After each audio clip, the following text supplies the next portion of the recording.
prečo.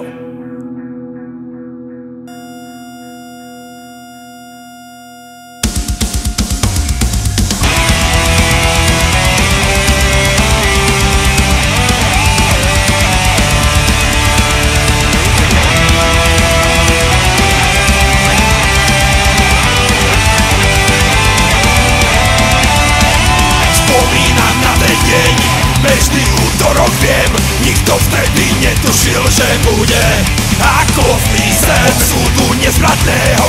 Zatiaľ krutý plán, 10 minút po štvrtej som dúfal, že je to len plán. Nikto nám nevráti spoločné chvíle prežité, no ani nevezme sú v našich srdciach ukryté. Nedá sa zmieriť s tým, že sa to muselo stať. Na našho Milana budeme navždy spomínať. Tak bol brat môj, poslednej rozlúčky hlas. Tak bol brat môj, zídeme sa hore zas. Tá veľká strata stále všetkých strašne bolí.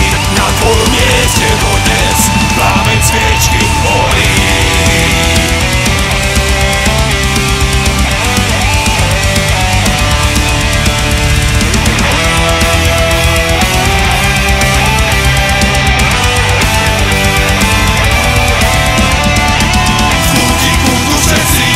Že sa nič nekončí, aj keď pri spomienke sa tlačia slzy do očí.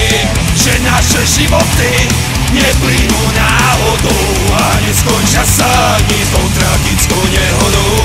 Verím, že na nás hora bude stále dozerať a my nezabudneme myšlenku ti venovať. Kráčame vpred, pozpred teba tu nie sme všetci. To tvoje miesto už je navždy v každého srdci. Tak bol brat môj, poslednej rozlúčky hlas. Tak bol brat môj, zídeme sa hore zas. Tá veľká strata stále všetkých strašne bolí. Na tvojom mieste dodnes plámeň sviečky horí.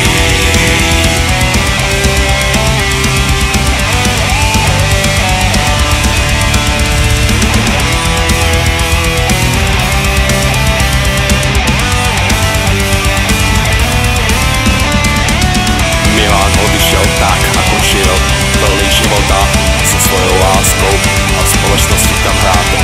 Povedal by len, neplačte najmilší.